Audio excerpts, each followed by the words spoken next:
Nematode जो हमारे पास crop damage करता है,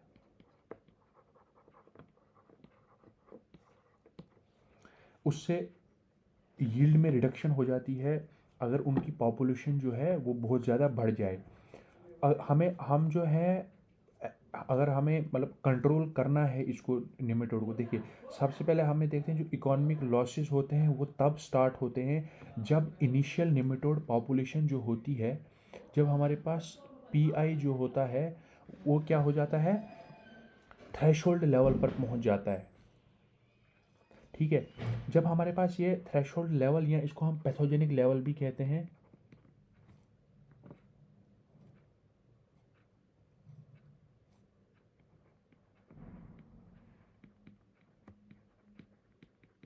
जब ये हमारे इस लेवल पर पहुंच जाता है तो इस टाइम क्या होता है, जो क्रॉप लॉसेस होती हैं वो इकोनॉमिक लॉसेस स्टार्ट हो जाता है। तो इसका जो मतलब जो इस पेस्ट का इराडिकेशन है ना, वो जो है वो इम्परेटिव है। मतलब कि हम उसको पेस्ट को इराडिकेट नहीं कर सकते हैं, लेकिन हम उसको मैनेजमेंट उसकी हम कर सकते हैं।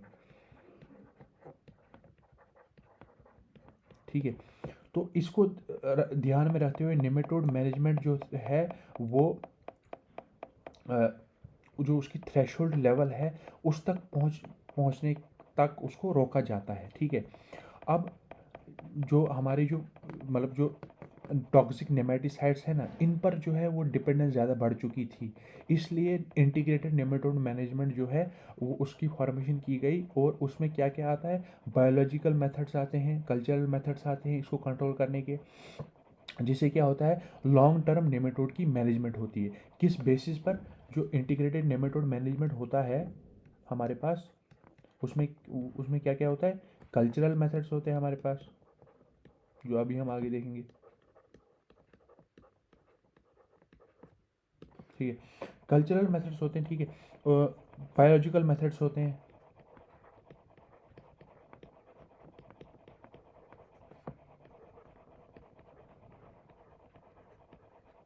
ठीक है, अब देखिए इससे हमारी जो इकोलॉजिकल इकोनॉमिक को भी कंसीडर हम करते हैं इंटीग्रेटेड नेमेटोड मैनेजमेंट से।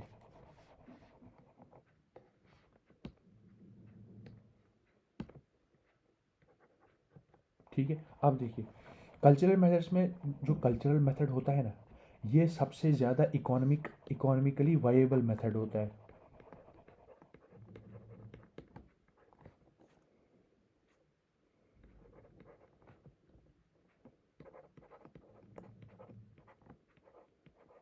थोड़ा इसको मैं दोबारा से लिखता हूँ।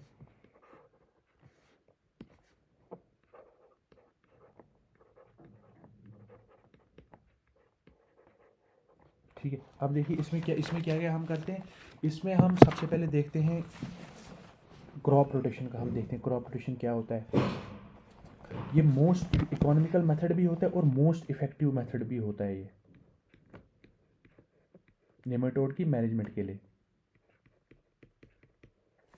क्रॉप रोटेशन में क्या करते हैं, हम नॉन होस्ट क्रॉप को दो ससेप्टेबल क्रॉप्स के बीच में ग्रो करते हैं, जिससे जो डैमेजिंग थ्रेशोल्ड है निमेटोड का वो कम हो जाता है। ठीक है, मतलब कि देखिए जो नॉन होस्ट क्रॉप हम सेलेक्ट कर रहे हैं ना, वो इकोनॉमिकली वायेबल होनी चाहिए उस लोकल एरिया में जहाँ पर हम ग्रो कर रहे हैं उस चीज़ को। ठीक है, वो किसी नए पेस्ट को नहीं वहाँ पर पैदा होने देनी चाहिए, ना किसी पैथोजन प्रॉब्लम को वहाँ पर ना नहीं होने देनी चाहिए वो क्रॉप जो हम नॉन होस्ट क्रॉप ग्रो कर रहे हैं।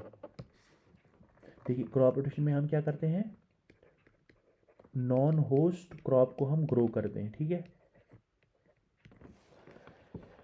और देखिए क्रॉप रोटेशन जो है वो मोस्ट इफेक्टिव मीन्स है किसके लिए, एक डिजीज़ आती है मोलिया डिजीज़, उसको हम कहते हैं, क्या कहते हैं,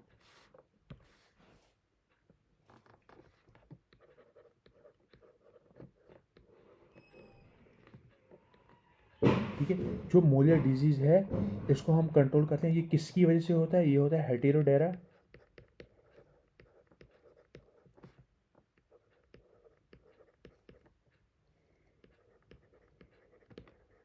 इसकी वजह से क्या होता है, मोलिया डिजीज़ होती है।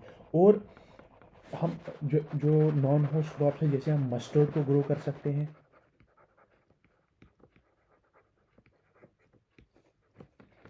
ग्राम को ग्रो कर सकते हैं, इसके बीच में वीट के बीच में, इसमें और भी बहुत सारी क्रॉप्स आती हैं, ठीक है।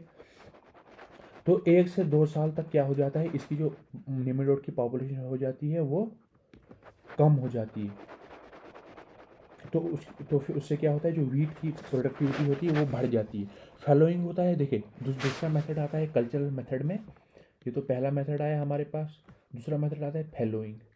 फैलोइंग मेथड में हम क्या करते हैं, देखिए फैलोइंग में हम देखो जो निमेटोड्स होते हैं ना, ये ओब्लिगेट पैरासाइट्स होते हैं।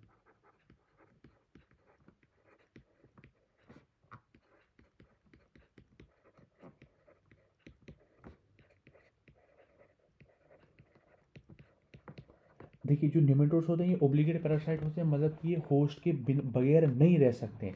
अब जब हमें पता है कि जब ये होस्ट के बगैर नहीं रह सकते हैं, अगर हम वहाँ पर ज़मीन को उधर ऐसे ही छोड़ दें, ठीक है, उसकी वजह से वो निमेटोड भी हैं वो मर जाएंगे। लेकिन ये अब जो है देखिए अब हम इंटेंसिव फार्मिंग पर ज़्यादा जोर है हमारा। इसकी वजह से क्या होता है, हम ये जो प्रैक्टिकल जो अब मेथड ये नहीं रहा है, लेकिन जो ये फैलोइंग मेथड है ये किसके लिए इस्तेमाल किया जाता था, जो रूट नॉट निमेटोड है ना उसके अगेंस्ट।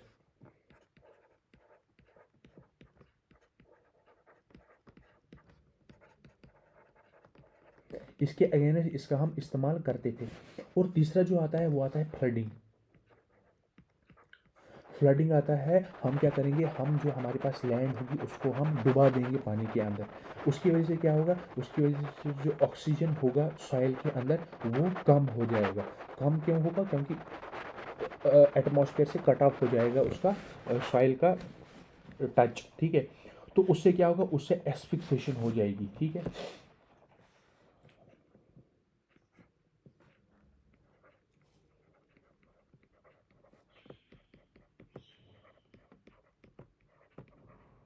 एस्फिक्सेशन क्या हुआ, मतलब कि वो उसका दम घुट जाएगा और वो मर जाएगा। और वहाँ पर केमिकल्स भी प्रोड्यूस होंगे, जैसे हमारे पास केमिकल्स आता है, फैटी एसिड्स वहाँ पर प्रोड्यूस होंगे।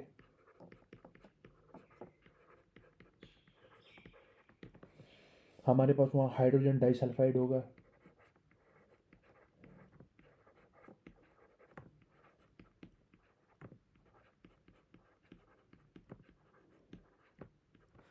हमारे पास वहाँ एमोनिया बनेगा, जो कि लिथल होते हैं नेमेटोड्स के लिए। और ये जो होता है, ये फ्लडिंग मेथड जो होता है, ये किसके लिए इस्तेमाल किया जाता है, ये इस्तेमाल किया जाता है हमारा रूट नॉट नेमेटोड्स के लिए। देखिए जो रूट नॉट नेमेटोड्स हैं इनको हम इस मेथड से कंट्रोल करते हैं। स्टंट नेमेटोड्स जो वेजिटेबल पर ग्रो करते हैं,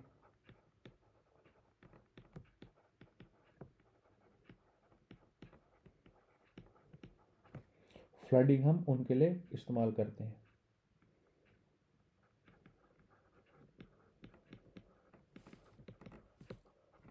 अब दूसरा आता है हमारे पास, हम अगर उसकी क्या कर रहे हैं, प्रोपागेशन कर रहे हैं हेल्दी प्लांटिंग मटेरियल, ठीक है। देखिए जो देखो जो बरिंग नेमेटोड होता है ना, देखिए जो एक नेमेटोड होता है हमारे पास बरिंग नेमेटोड, यहाँ देखिए अब अच्छी तरह देखिए, BURROWI।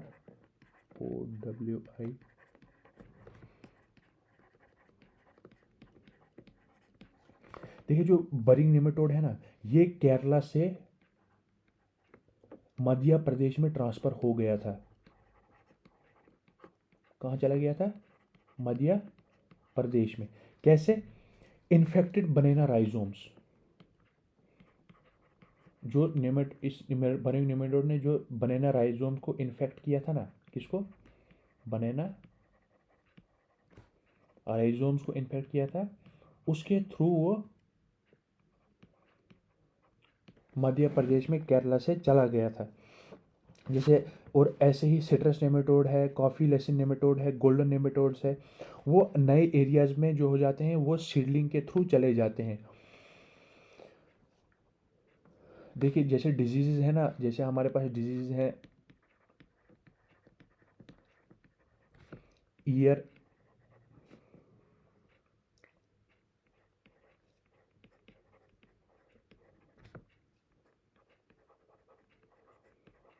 जो ये डिजीज़ हैं हमारे पास, इनको हम एलिमिनेट कर सकते हैं इजीली। कैसे?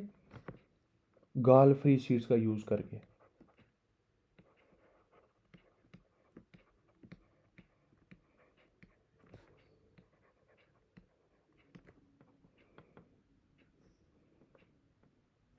ठीक है, बात समझ आ रही है? अब देखिए, अब दूसरा आता है रिमूवल और डिस्ट्रक्शन ऑफ इन्फेक्टेड प्लांट्स। हम क्या करेंगे जो भी जैसे टोबैको प्लांट है हमारा, हमें पता है ये इन्फेक्ट हो चुका है, जो उसके हमारे पास जो स्टबल्स होंगे, जो वेजिटेबल क्रॉप के स्टबल्स होंगे, उनको हम फेंक देंगे। उससे क्या होगा? रूट नॉट नेमेटोड जो होता है उससे हम बच सकते हैं।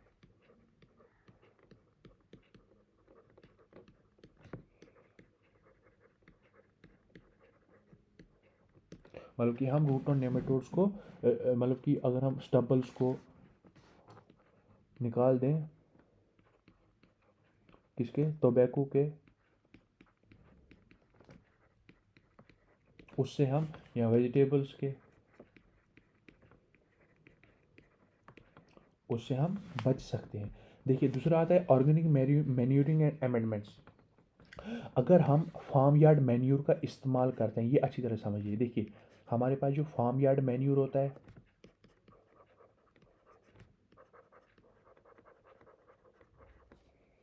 या कंपोस्ट होता है, वो क्या होता है? ऑर्गेनिक ऑर्गेनिक मटेरियल होता है हमारे पास।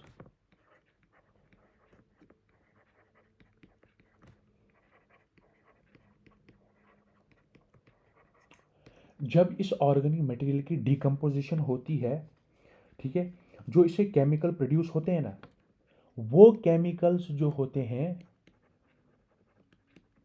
वो निमेटोड्स के लिए हार्मफुल होते हैं।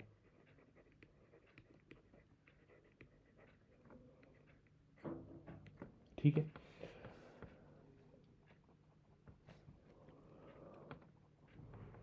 तो उस इससे हम क्या, फाइटोनेमेटोड्स जो हैं उनको हम मार सकते हैं अगर हम ऑर्गेनिक मैन्योर का इस्तेमाल करते हैं।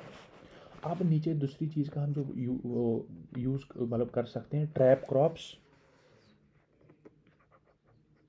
ठीक है, देखिए अगर हमने ट्रैप क्रॉप्स का यूज़ हम कर सकते हैं, जैसे जैसे एक प्लांट है हमारे पास, क्रोटालेरिया। ठीक है, क्रोटालेरिया हमारे पास प्लांट प्लांट है।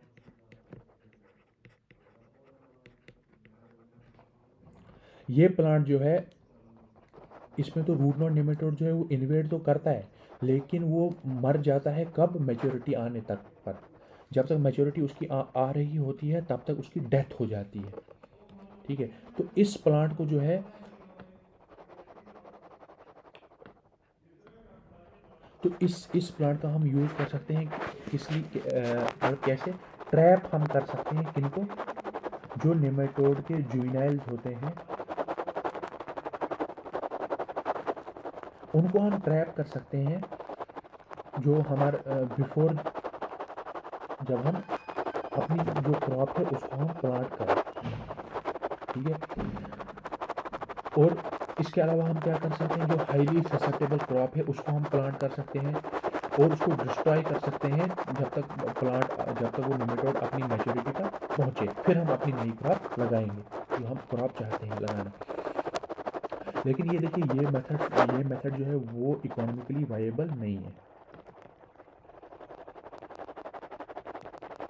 जो ये मेथड है ये इकोनॉमिकली वायेबल नहीं है। अब देखिए, मैंने जो ओनियन है, गार्लिक है, टैगेट्स है, टैगेट्स हम कहते हैं मैरीगोल्ड को। ओनियन है हमारे पास, गार्लिक है, टैगेट्स है,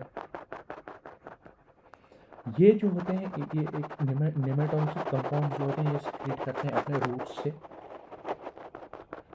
जो ये कंपाउंड्स होते हैं ये क्या करते हैं, ये उनको रूट नॉन नेमेटोड्स को किल कर देते हैं।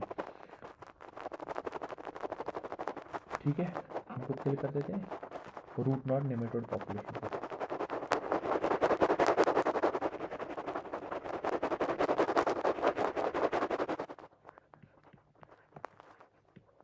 अब देखिए इस दूसरी चीज़ का हम क्या क्या कर सकते हैं, टाइम ऑफ सोइंग। देखिए इस ये इंपॉर्टेंट है। अगर वीट है हमारे पास, अगर हम उसको एक फोर्टनाइट मतलब कि 14 दिन पहले उसकी सोइंग टाइम से लगाएंगे, ठीक है,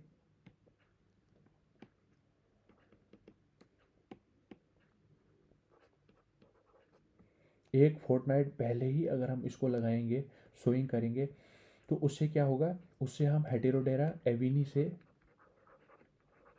बच सकते हैं। क्या, क्यों, कैसे? क्योंकि जो हैचिंग होती है ना, हैचिंग उस निमेटोड की लेट हो जाएगी। जब उसकी हैचिंग लेट हो जाएगी, उससे क्या होगा,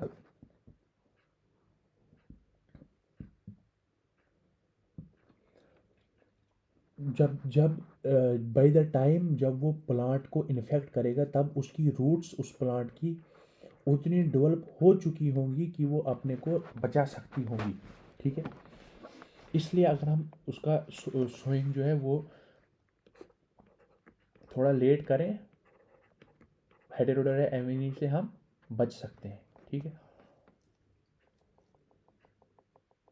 तो उससे हम टॉलरेट कर, वो प्लांट जो है वो टॉलरेट कर सकता है डैमेजिंग इफेक्ट को।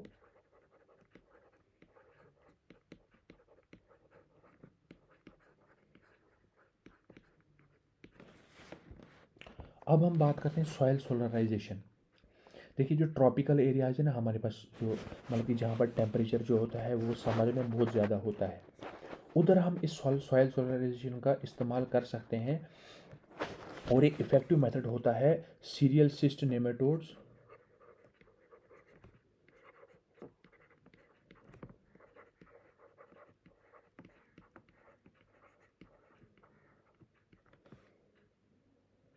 और रूट नॉट नेमेटोड्स।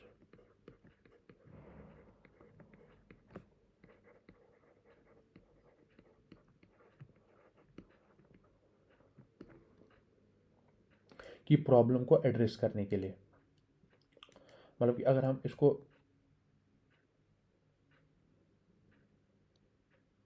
हॉट सन में इनकी हम ट्रीटमेंट करेंगे उस सॉइल की, मतलब कि ऐसे थोड़ा टाइम के लिए 14 से 15 दिन के इंटरवल पर अगर हम उसको प्लोइंग करके छोड़ देंगे सॉइल सोलराइजेशन में, तो उससे भी हम सीरियसिस नेमेटोड और रूट नॉट नेमेटोड से बच सकते हैं। अब दूसरी हम बात करते हैं फिजिकल मेथड्स में ही, फिजिकल मेथड्स की हम बात करते हैं। ये हमारे पास कौन से थे, कल्चरल मेथड्स। फिजिकल मेथड्स में हम हीट ट्रीटमेंट कर सकते हैं। देखिए जब नेमेटोड, अगर टेम्परेचर हमारे पास 50 से लेकर 60 डिग्री सेल्सियस का होगा, इस टेम्परेचर पर नेमेटोड जो है वो मर जाता है, ठीक है। इस टेम्परेचर पर नेमेटोड मर जाता है। तो अगर हम हॉट वाटर ट्रीटमेंट करेंगे, जैसे जो बल्ब्स हैं, कॉर्म्स हैं, ट्यूबर्स हैं, राइजोम्स हैं, रूट्स हैं, रनर्स हैं, उनको अगर हम डेफिनेट पीरियड के लिए स्पेसिफिक टेम्परेचर पर मतलब अगर हम उनको ट्रीट करेंगे उनका, उससे वो नेमेटोड जो होंगे वो अंदर मर जाएंगे। और इसकी एक वो प्रैक्टिस जो है वो हम इस्तेमाल कर रहे हैं, क्या, जो वाइट टिप डिजीज़ है ना राइस की, राइस में एक डिजीज़ होती है,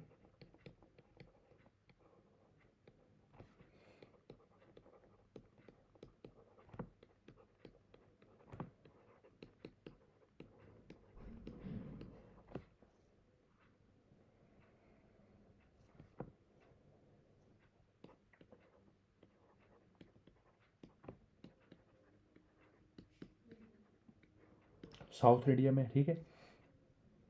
इसमें क्या करते हैं हम, जो सीड्स हैं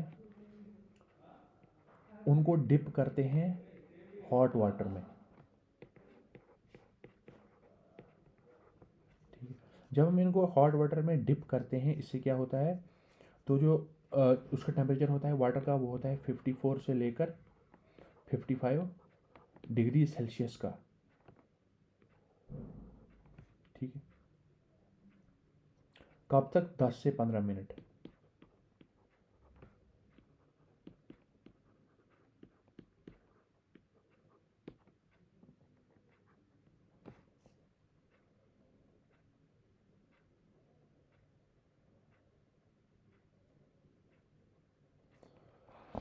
ये आपने देख लिया। अब इसमें और कोई और फिजिकल मेथड में कुछ इंपॉर्टेंट नहीं है। इसमें अब केमिकल मेथड्स पर हम आ जाते हैं।